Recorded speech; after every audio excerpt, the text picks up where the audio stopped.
When you're involved in moderating online content, you need to consider the hours that content will be moderated and the hours that young people will be able to submit their content to your channels as well. Within that, you need to think about resources in terms of staff or volunteers. When are they able to moderate that content and to stick to those times so it's consistent throughout? You need to be able to train people to understand the risks involved and also to know things like house rules. So what can be submitted, what can be accepted publicly. And you need to be able to identify the differences in what can be posted to maybe an organisation's website and what can be posted to social media. There can often be subtle differences in terms of if you're inviting someone to your own website, you can set up your own rules essentially. Social media, you're going out into a young person's world, so it might work slightly differently. You might be working in a slightly looser sense while still employing all your safeguarding. It's about reading all your content and about training everybody involved. In handling and managing moderation, there are a lot of things to consider. I think one of the most important things to consider is the volume of information that you might be handling.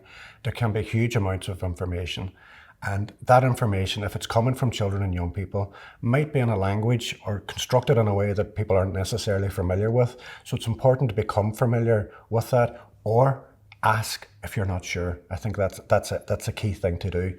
But again, you need to have clear protocols and procedures in place to be able to distinguish between what might be a safeguarding procedure and what might be regular non-risk conversation between children and young people or between children and young people and moderators or hosts on the channel. It's a process of training, it's a process of familiarisation, and it's something that regularly needs updated because the language that children and young people use constantly changes. When I talk to people who are thinking about moderating their online content and asking us what that looks like and what things they have to consider, it can be about what resources do you have, who's going to be moderating that content and what time availability do they have. Is that their job? So is it a sole moderator role or does it fit in with another role they maybe have within the organisation? I also asked them if the people moderating are maybe also involved in hosting. By hosting, I mean replying publicly online to children and young people, because there can be different considerations and there can also be different training involved. A moderator can be involved in reading every aspect of the information a young person has posted, looking for that risk or any vulnerability, checking things adhere to the house rules, whereas a host on the front end can be replying in a certain way, a brand tone of voice, and those can be very different roles and hard to manage together.